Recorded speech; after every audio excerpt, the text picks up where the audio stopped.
people in theory missing, Anna, but in the interest of everybody else's time later, could I ask if you'd like to get started and introduce yourself and tell us what you're going to do? Thank you. Okay. Yeah. Perfect. All right, we're all set. Yeah. Well Is done. that all good? Indeed, absolutely. Right, we'll fire away. Okay. So first, I introduce myself. My name's Anna McMahon. I'm a library development officer with Cambridgeshire Libraries, which means I'm not kind of on the front desk serving customers. I'm one of the behind the scenes characters. And my job is basically promoting the library service, creating partnerships, putting on events and this kind of thing. And I'm also, for Cambridgeshire Libraries, the green lead. So I try and sort of keep us motivated with our green commitment. And I should say libraries are completely politically impartial. So when I talk about green, it's with a small g. Library services are slightly different around the country. We have the same basic kind of offer, but there are differences between us. So what I say today, I'm talking about Cambridgeshire Libraries. What happens in your own library service may be slightly different, but I hope just in general that the presentation encourages you to go and find out what your own library services are offering.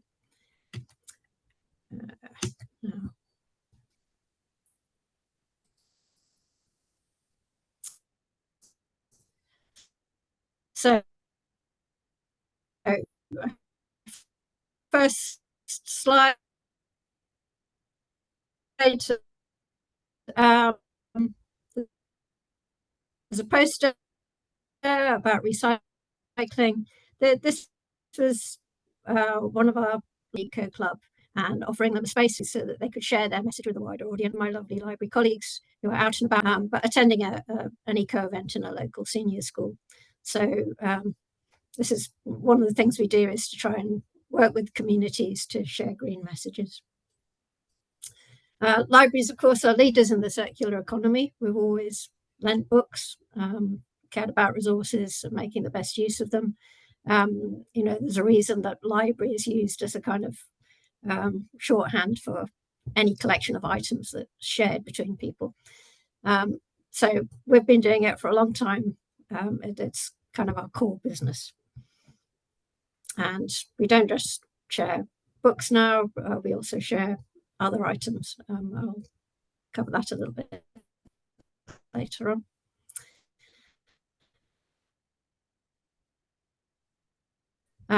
But our books and services are enjoyed in Cambridgeshire by 100,000 active library members. By active, we mean they're using the library during the 12-month period that we measure.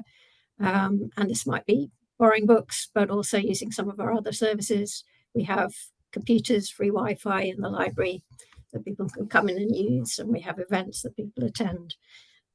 And more of that as we go through these slides. So obviously we're making better use of books by sharing them, lending them out, rather than that model of you buy a book at a bookshop and then you put it on your bookshelf after you've read it. Our books go through lots of hands, so we think this is a good use of risk. And controversially, I counter that with, maybe you could be borrowing a library book instead.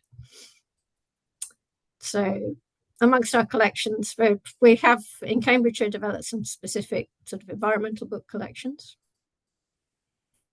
So we have books about nature, books about climate change and the environment and what's happening. Lots and lots of green books for children, lends out very well. Books about greener living. So, for example, different ways to eat and cook and garden, and then other books on crafting and, other kind of green activities. Many people still don't realize that we also loan electronic books. So we have a huge selection of ebooks and e-audio books, also e-magazines and e-newspapers and e-comics. So we're not restricted to just the physical books that we have on the shelves. We've also got this other vast collection, which you can access without even making the trip to the library. And of course, it's all free, just like borrowing a physical book. To talk a little bit about the library estate. So in Cambridge County Council, there's a net zero goal, and as part of that, they're upgrading all the buildings that they own. We have 33 libraries altogether, and some of them are in rented property, so we have less control over that. But in all the buildings that are owned by the county council, there's been a programme for installing air source heat pumps, solar panels, and LED lighting. And our energy team has given me a little bit of information. Oh, sorry, this is some heat pumps installed on our central library, our flagship library, up on the roof. But yeah, here's a slide that the energy officers provided me with, which gives an example of the energy saved, the carbon saved, by swapping over to air source heat pump. The equivalent to driving around the world 5 times. It's what we're saving each year. And yeah, inside the library buildings, we're installing LED lighting, which not only saves energy, but also gives a better lighting within the building. So often there are multiple advantages to making these changes.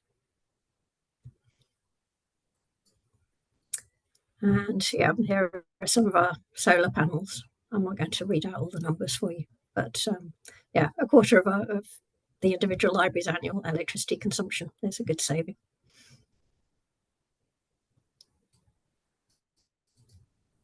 Oops, sorry. And we can also save on road journeys by bringing the library to you. We've got 3 mobile libraries, which, as it says, make over 400 stops in 100 communities each month. At the moment, these are not electric vehicles, but we have a programme for replacing them. And we will shortly be replacing our Fenland mobile library with an electric vehicle.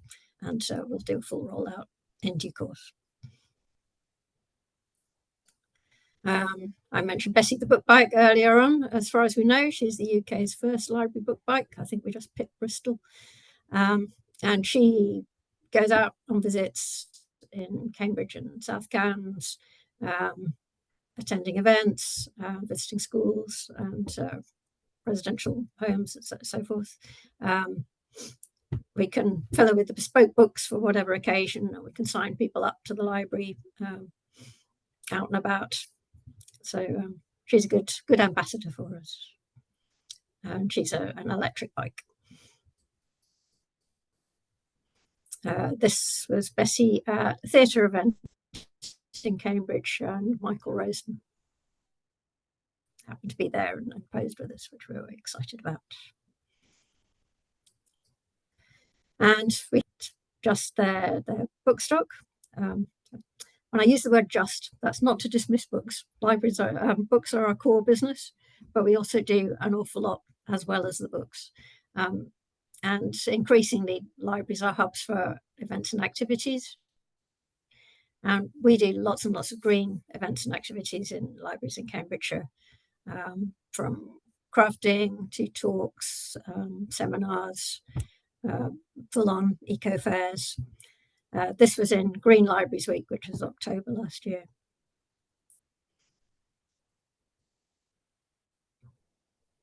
So an example of talks, this was a beekeeper giving a talk in one of our smaller libraries.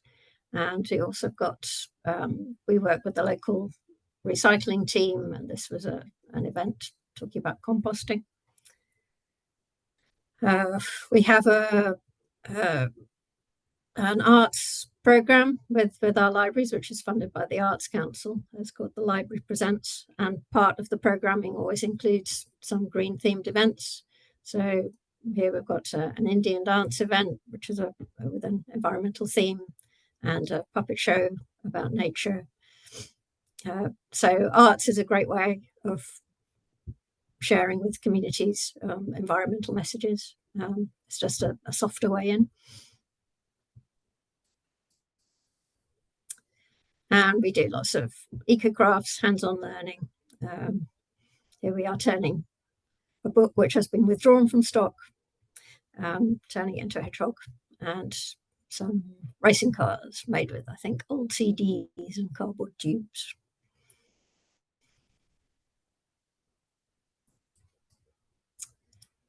We've done some quite big eco fairs at libraries, one at Central Library, one at St Neots, one at Ely Library. We're sort of rolling that out, where we work with partner groups who come in and present for us, and I will talk more about partnerships as well in a moment.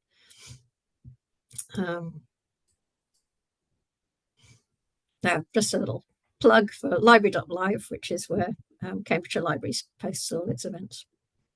And we also share on Facebook, and I think most library services will do that so that you can find out what's going on. We work a lot with partners to share green information. So on the left, Action on Energy is the Cambridgeshire County Council kind of program for enabling people to make their homes more efficient. And on the right, we've got someone from the Wildlife Trust. And we often invite partners in to be part of larger events or to give talks, etc. Here are just a few of the partners that we work with in Cambridgeshire Libraries.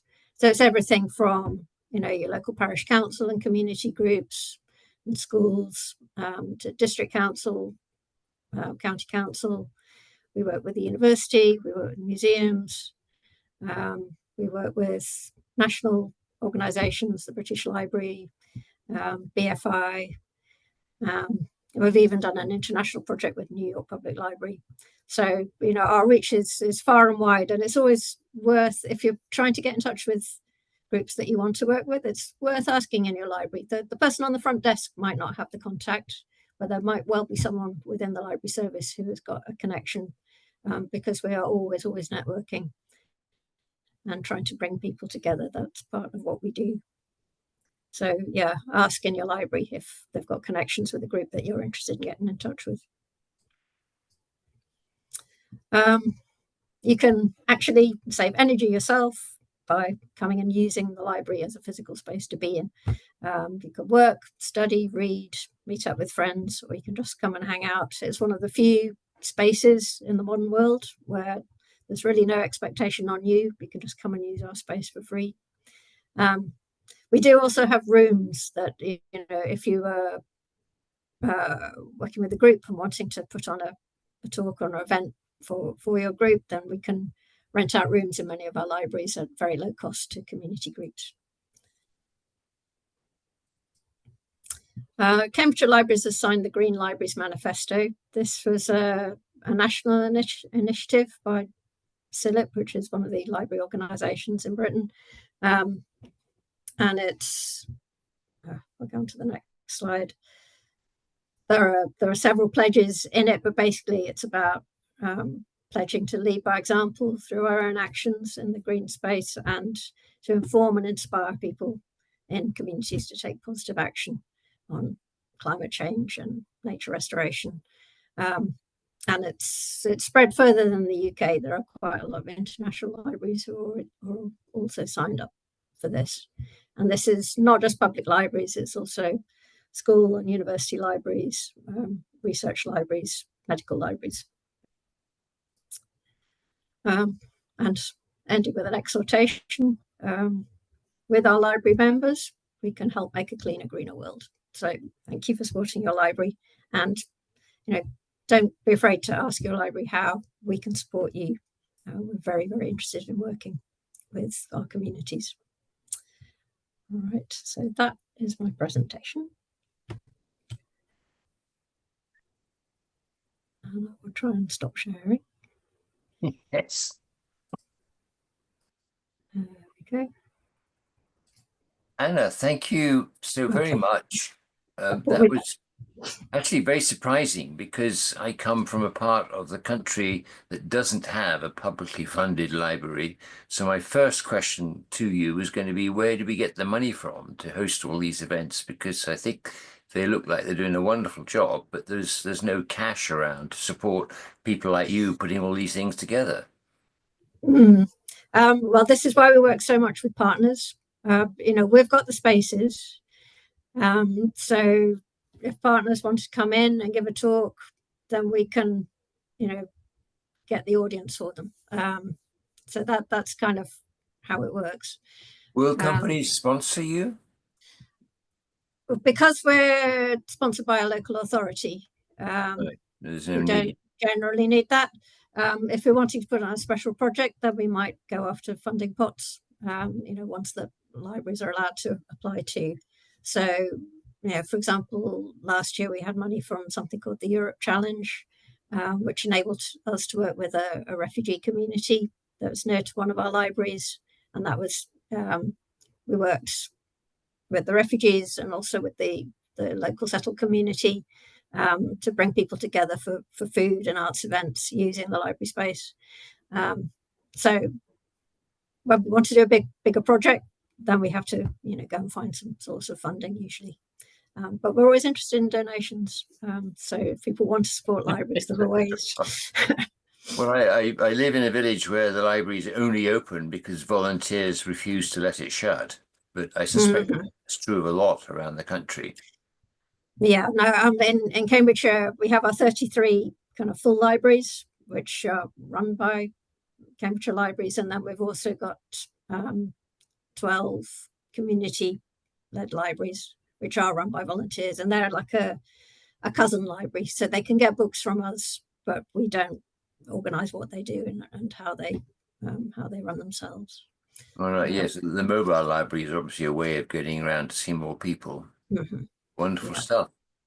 Let me just check to see if anyone else has any questions. Yes, here we go with Madeline in Buckland. Hi, Anna. Yes, Buckton's not too far from you. No, Buckton, yep. How far does Bessie the book bike go? And how do you get her from place to place? I'm wondering if people are pedaling and you're charging her up. It is pedal power, so unfortunately I don't think she's going to make it to Buckton. That's a shame. She's based in Cambridge. Yes. So we can get out to, she's been as far as Linton for people who know Cambridgeshire. But I think Buckton might be a reach too far, because we are reliant on staff to pedal her around.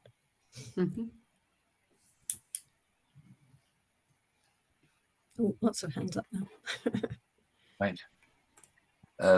Gary, if you'd like to go in next, please. And good afternoon to you. Good afternoon, Graham. Anna, I was wondering, a lot of libraries kind of promote their spaces as kind of like warm spaces in the winter for people where they can go during, cold spells if they're struggling with heating and stuff. Is that something you do in Cambridgeshire? Yes. Yeah. All our libraries are available as warm spaces. Obviously they're warm, they're available all the time. But yeah, especially during the winter months, the libraries that have kitchens also provide refreshments. So yeah, we definitely do that. And you actively promote it, do you? Yeah. Because as an initiative that I'm kind of looking at as well is using libraries as a kind of cool space as well for the summers, because now, especially this year, it looks like it's going to be a bit of a scorcher if it carries on the way it's going. And just a place for people to go to cool down is something that I'm kind of looking at. That's definitely on our radar as well, and providing cold water stations and that kind of thing. It depends a little bit from library to library what our facilities are. Some are cool and some are really not very cool in the summer. So it would have to be relevant promotion. But yeah, libraries as school spaces, clearly a very good idea. Yeah, if you can do anything, if you do anything like that, if you could share that with us, that would be really useful, because it'd be kind of something we could probably use to help develop what we're looking to do as well, something similar. Yeah, no, it'd be interesting to see how that develops, because warm spaces became a big thing with the cost of living crisis and energy prices, etc. But yeah, I can see when we do get really hot summers, then libraries are an obvious public space for people to come. Stuart, please. It was actually along Gary's question about cooling. So I noticed that all your heat pumps are air to water I presume feeding the existing radiators. Yes, I'm on tricky ground here because I don't. No, okay. No, I was just wondering whether anyone had thought of adding air conditioning to have a proper cool space. Because I think cool spaces are going to become far more important in years to come.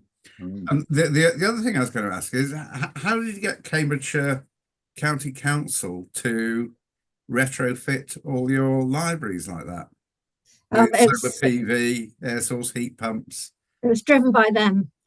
They signed the climate emergency several years ago, and then for the last 2 years, it's been their top priority to kind of start meeting their net zero targets. So retrofitting all county council buildings was a big priority for them. So that's excellent. You couldn't tell Essex to do the same, could you? I wish I had that power. Okay, thank you. I have another thought for you, Anna, please. I noticed that the idea of having people come in and just use your space as office or a study to work or so forth. How do you do for capacity there? Do you get filled up, or are they people still not used to the idea?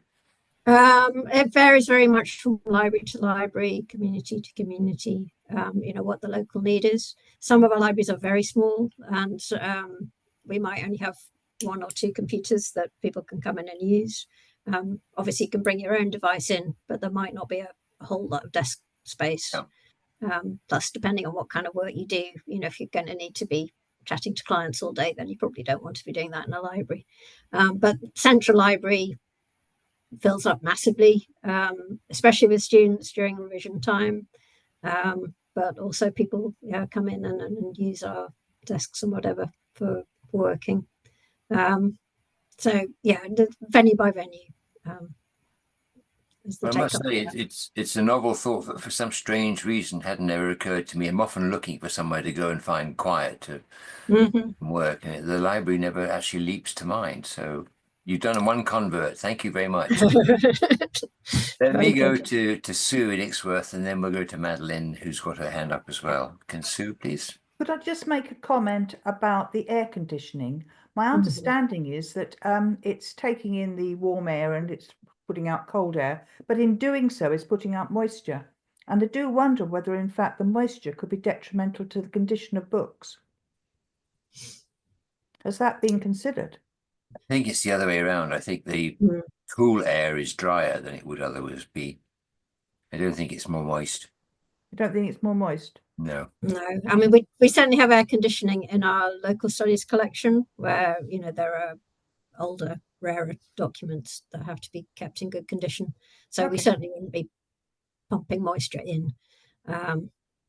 So whatever the system is, and as I say, I'm not a technical person, so I can't really comment. But no, that would always be a consideration where we can keep books. I think air conditioning was originally invented or developed in America specifically to reduce the humidity in a specific factory. I can't remember what the factory was. Right. Moving on to Madeline, please.